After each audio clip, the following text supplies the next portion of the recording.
What would you do when faced with a ruin? Would you flatten it, restore it, or find a way to live with it? Kate Darby Architects and David Connor Design asked themselves that very question when designing a home studio and guest house for themselves. And I think they've come up with a remarkable answer. Welcome to Croft Lodge Studio.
The house sits on a hillside in Herefordshire, and from a distance it reads as a striking black silhouette. But as you get closer, you realise this isn't just a contemporary pitched roof home, it is in fact a shell containing within it the ruins of an 18th century cottage. Rather than reconstructing history, Kate and David did something far more radical. They froze it. You can see in the grounds around the cottage what would have happened had they not intervened.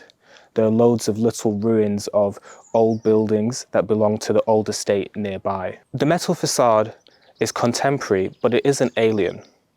Corrugated iron was very popular during Victorian times for their agricultural buildings. So even though we have this stark, precise facade, it actually belongs here.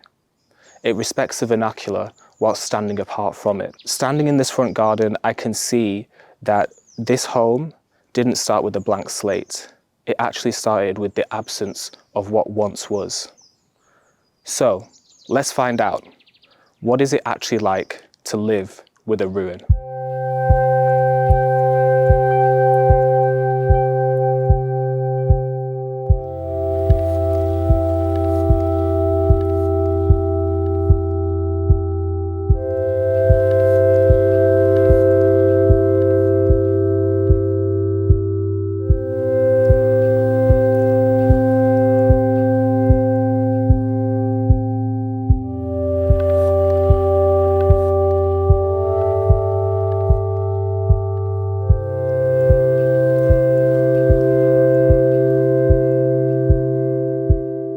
As you enter into the lodge, you come through this simple, compressed threshold before entering this spectacular vestibule and dining room. Just by going through that door, you've passed through over 300 years of time. Immediately inside, the concept of this home is on full display, the pure preservation of the old and the honest grafting of the new.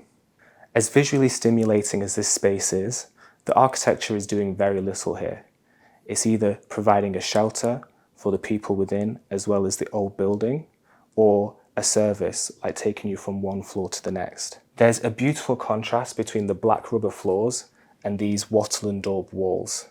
The way these are made is by taking timber battens and attaching them to the frame before placing lime render on top bound with horsehair.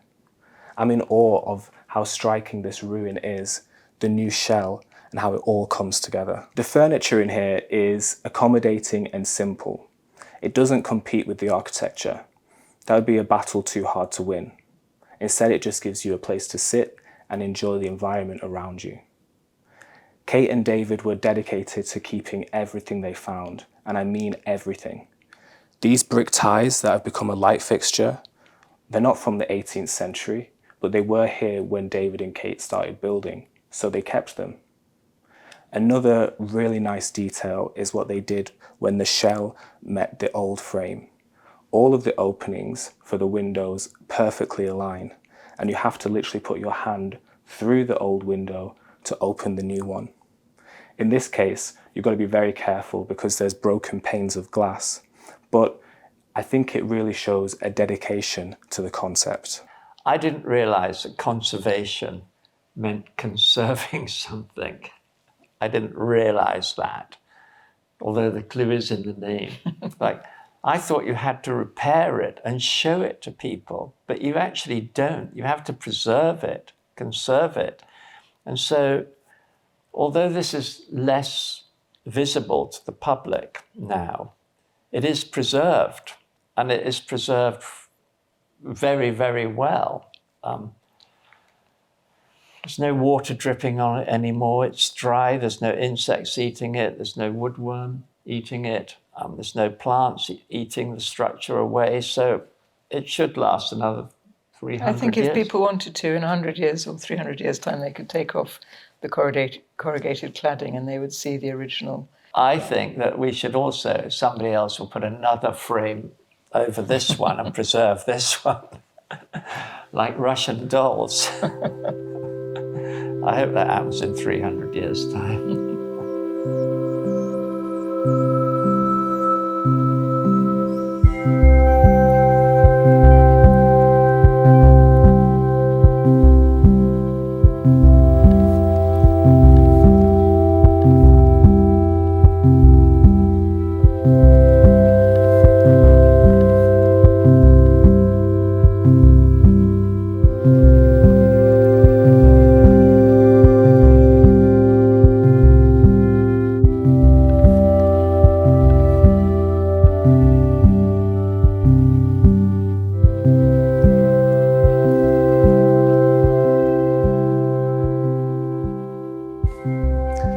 This is the largest space in the house, and it's where the building really opens up. 3 of the 4 walls of the original cottage collapsed, and that's why there was so much more freedom when placing windows, focusing on views, light, and proportion. You get amazing scenery in here, from the ruins on the left, the sky on the right, and the landscape beyond. This room was most likely a stable previously. That's why it was built to a less exacting standard and degraded more quickly in the harsh environment. The space relies so little on decoration, and that's because of this fantastic picture window and this beautiful degrading wall. Another detail worth pointing out are these metal ties that fasten the old oak frame to the new steel one, adding an extra layer of support. Up here, you have a Juliet balcony for one of the bedrooms, so that they can get views through the living room to the landscape beyond. There used to be a ladder that you could walk up to get up there. Thankfully, they removed it. If you've seen my last video, you know I don't get along well with ladders. There's a really nice log fireplace here, which is perfect for harsh winter days like this. And you have a plush sofa, perfect for reading a good book or watching a film. That's if you can take your eyes off this amazing space. I think of the new spaces as a bit like ghost spaces, that they're a kind of remnant of what was there, but through a sort of absence. And the fact that these ghost spaces become more concentrated as you get towards this end of the common, I think is kind of telling a story, which is really interesting. But I think what's absolutely fundamental to this design and a huge advantage is the fact that the original footprint of the building has been followed, so that this space that we're in now goes right up to the boundary with the common. If you're working from here, nothing beats this desk and this view out to the common, and just as importantly, the view from the landscape back to the ruin. Even though it's this private land, the old cottage had a relationship with the community as it was degrading over time. And that was something that Kate and David wanted to preserve, this continued dialogue between ruin, living room, and landscape. Being here, I feel there's something else that's worth mentioning. David was actually my tutor at Manchester School of Architecture. In the design unit he taught, we were told the importance of architecture is not simply about imposing a form, but about responding to a site's physical and ephemeral qualities. Meaning, how does the building relate to the social and historical context of its space? In this room right now, I can really feel that philosophy at work.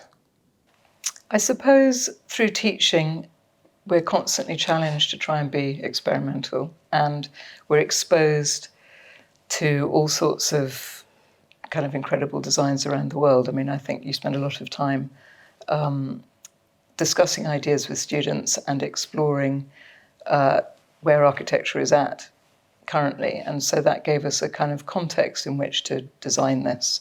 As teachers have a lot of knowledge of kind of experimental work that's happening around the world. And I think that was probably the kind of main advantage. I mean, sometimes through teaching, you might come across experimental techniques and new technologies, but in this case, we've used very straightforward kind of local vernacular technology. So there was nothing experimental in that as such, but I think conceptually, we were sort of primed to have an idea like this because of our teaching experience. Funny thing is, when we did this, I mean, it was very pragmatic, and I didn't really, in a way, see it. I mean, although we knew what we were doing, I remember I first showed it at the Royal College of Art, and the reaction to it was really, really good. I didn't really think anything of it. I just thought it was a small project. I didn't have any understanding that people would react to it around the world in such a way. You know, even there was a comment, I hate it so much, I want to burn it down. The other was that they saw it, that somebody saw it in the Philippines, and they said they had an old cottage or ruin in the jungle, and they were going to use the same technique, and I kind of like that. The effect of it was most unexpected to me. You know, like it's been in museum shows and design museum, it's been in Paris, it's been in websites all over the world, like Argentina and Australia, which I just didn't expect that kind of reaction. I just thought we're just trying to make a studio and avoid being prosecuted for knocking down a listed building. That was the main thing.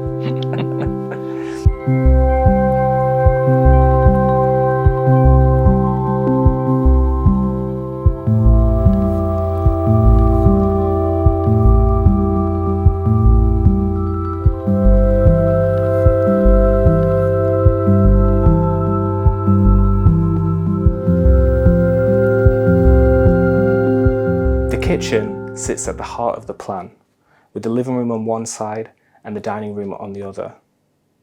All of the cabinetry is set away from the historic fabric of the wall. It's treated as a freestanding element. That separation is deliberate. It allows you to clearly see old versus new, never competing and always honest. Our idea really was to make the kitchen pieces of furniture that were just sitting in a space, detached from the walls, not integrated, although it is actually functioning as a built-in kitchen. There's a dishwasher, there's a fridge and so on. We wanted it to appear to be movable pieces of furniture that you could just rearrange and be detached from the walls. The really valuable thing for us was the ruin, because normally people want to knock ruins down. And actually, the new stuff was much easier to repair. So we needed to keep telling people not to damage the old stuff, you know, because building is a very clumsy and kind of brutal activity. Yeah.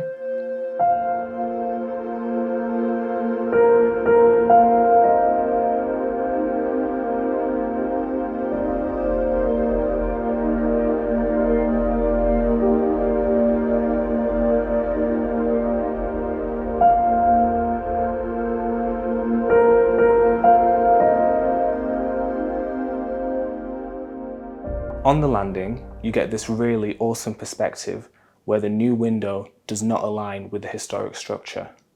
Instead, you have this warped beam spanning across directly in front of the skylight. Aside from the living room wall, I feel like this gives you the best glimpse of what it would be like to stand in this place before the new shell was added.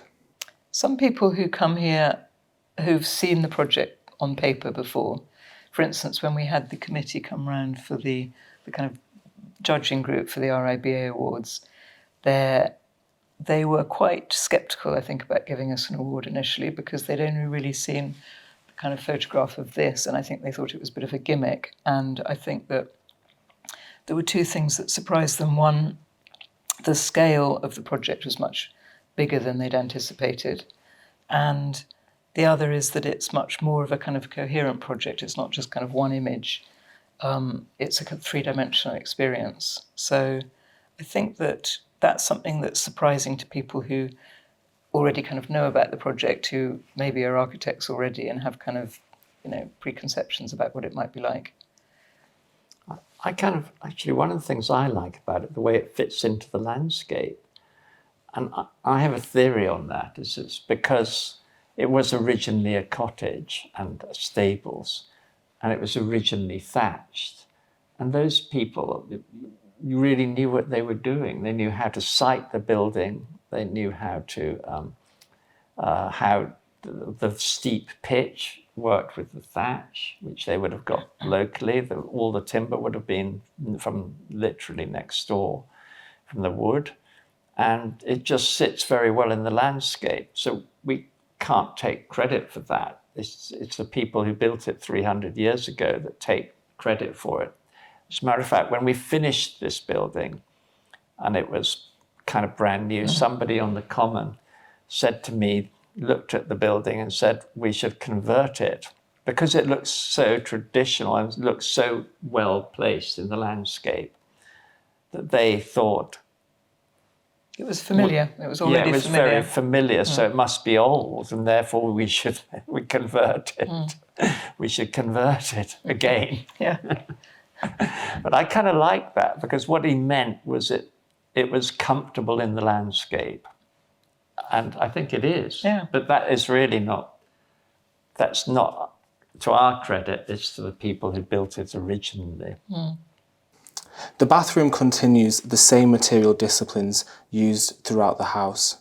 Clean, simple, practical.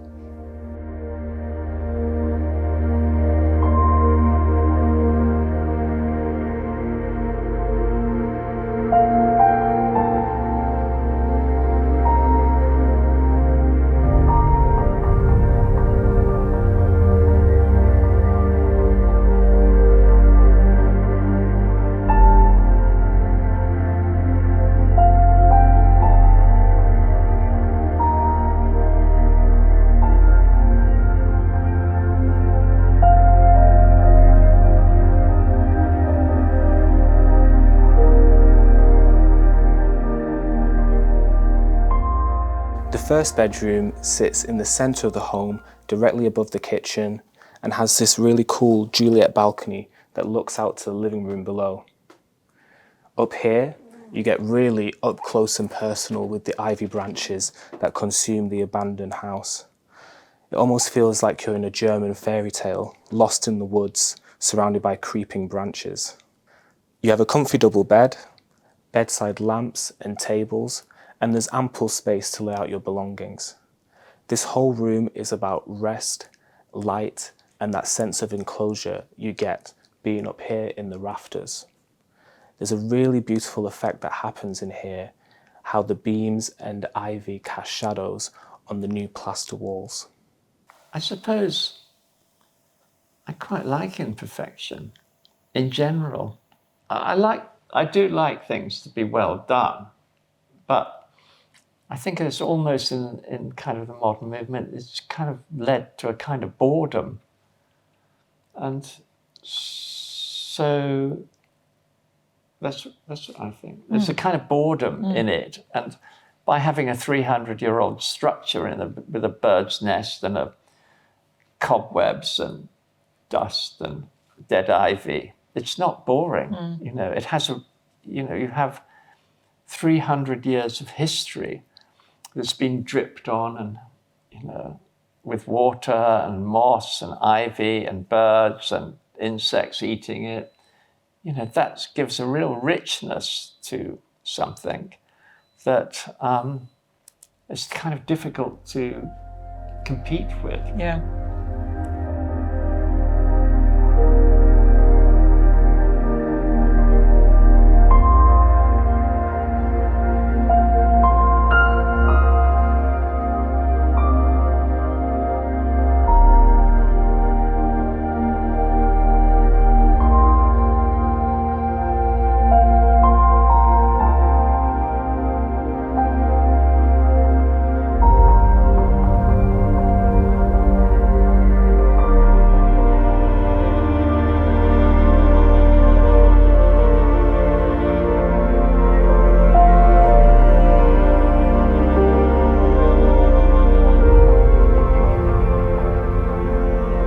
The second bedroom is the same in terms of material language, but not in feeling.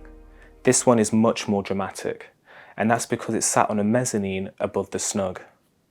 The main feature of this room is the chimney breast on the far wall opposite.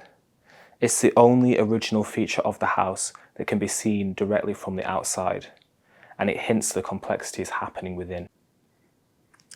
The floor of this room used to extend to the far wall opposite, but it collapsed after the house was abandoned. That's why we have this fireplace here set high in the wall. It used to belong to this room. The striking sculpture you see behind the fireplace grate was made by David. This is my favourite structural feature in the house. You've got the decaying oak frame being bracketed to the new steel behind the plaster wall. It just makes me think of all the zigzagging forces happening here. It's an engineer's nightmare.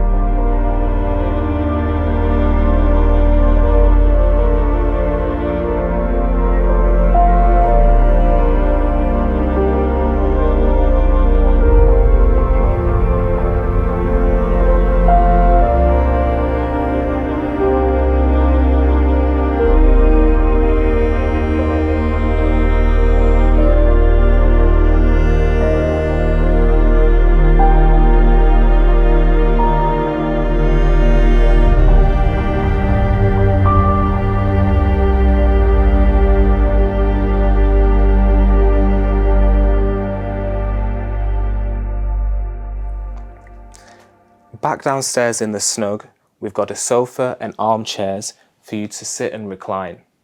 There's a nice fireplace here and an historic bread oven, which is now home to more of David's figurines. This room doesn't have a TV, instead it's got an awesome surround sound system to listen to music. Let me know which artists you'd listen to in this room. Once we had made that initial decision to just encapsulate what was there and be led by that, an awful lot of decisions were made for us, effectively by the building. And I also find that there's quite a spatial variation within the building. So at one end, there is a floor missing, which is giving you a bit of double height space, but otherwise you've still got a sense of the really low ceilinged, quite claustrophobic spaces that these would have been before the holes created by the weather created an opportunity for us to let all this light in. And as I said before, as you come through to this end of the building, it's much more light and airy. And there's a kind of dynamic there, a spatial dynamic, which I find has been given to us by what's happened to this building. And I find that I've tried to kind of recreate that in new designs because I think it's so exciting and interesting. So I think that we've been given a lot by the existing ruin. Yeah, I mean, I think it's really fortuitous that we were really lucky that we weren't allowed to knock it down. You know, but once we weren't allowed to knock it down, you know, a lot of the decisions were very easy. For example, all the new walls were painted white and all the new floors were painted black. Everything became pretty easy after. We took ages to make that decision. Yes, we did. But once we had It those seems obvious rules, now, but it was. for it took example, we ages. didn't want to have floorboards on the floor because they were lines. It created lines, and we put samples of floorboards, and we didn't want that to compete with the ruin. We just wanted the ruin to be the star, and us to be in the background. Not like real life, is it, Kate? But we can. But we considered, as a kind of internal lining, we considered trying to keep the silver foil on the insulation as the kind of internal finish. We thought about having, I suppose, in quite a kind of teacherly way, we thought about how we could use timber as all of the internal new lining, but cut in a kind of industrial way, in contrast to the way that the original timber would have been cut. But none of those things would have created this contrast of a kind of exhibit in a museum that David's talking about. But once we decided to have everything black or white, the new stuff, Then it was easy. then everything follows. Yeah. You just, once you almost set up your set of rules, it becomes pretty easy to do, actually. For me, the strength of this project lies in knowing where to stop. When given the opportunity to build something for ourselves, we can end up indulging in excess. But here we can see just how powerful restraint can be. Croft Lodge Studio provides a beautiful way of thinking. It asks us to consider time, care, and how lightly we should tread on buildings of the past. As I've walked through this space, I felt both comfortable and conscious of how my body moves in order to preserve the 18th century ruin.